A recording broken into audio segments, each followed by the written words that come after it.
I think today was, some fun news, especially in regards to Roma Dunze. I know Caleb gets to talk of the town, but let's be honest, he's going to be a Chicago Bear. There's no in about 22 days, like you said.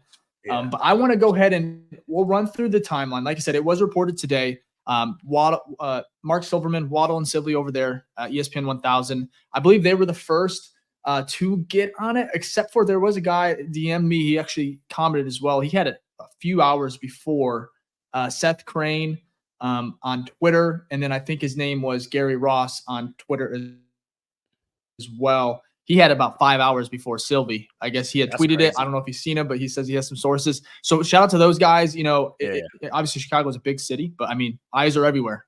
Eyes are everywhere, especially with an entourage like that. Yeah, you're gonna notice Caleb walking around in your city for sure. Like, and it kind of explains. I'm not sure if everyone knows, but we had the. It makes sense. Like the Bears were. Ryan Poles got a haircut.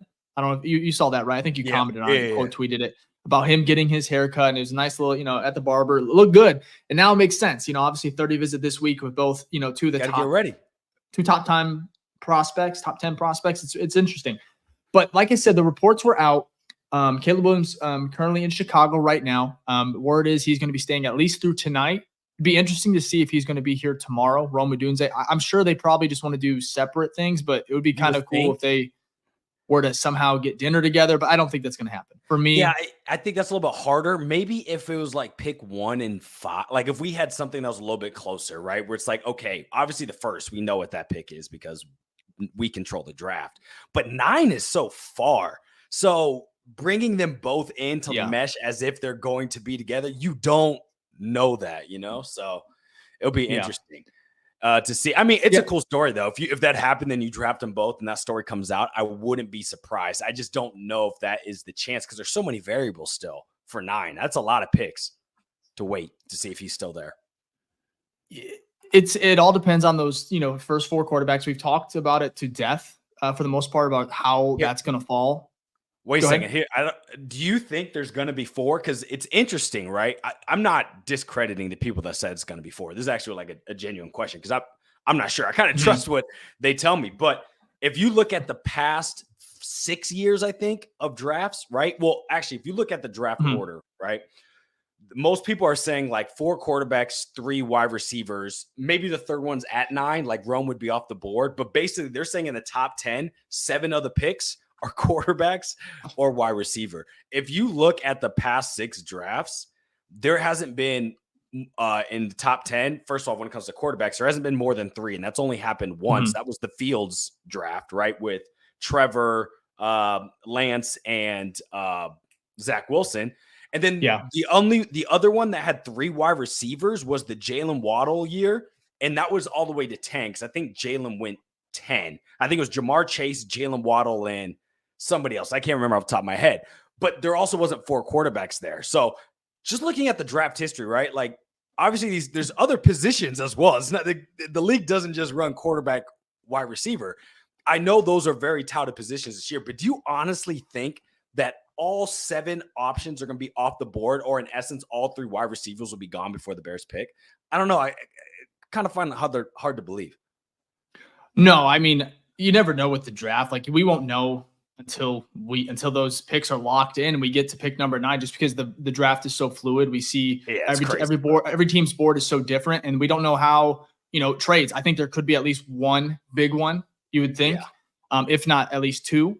And so it depends on the Vikings, who, a couple weeks ago, you saw the moves they made to get 2 first rounders, and it looks like they're trying to move up in all likelihood to get a quarterback. And so for me, I find it interesting. I would be shocked if all 3 of those wide receivers are not, or if they are gone. I think I don't think Neighbors. I think it's gonna be a Dunze. I really do. I don't think Harrison, as much as been talk about him potentially dropping to 9. We've seen some mocks, which is I think is just outrageous.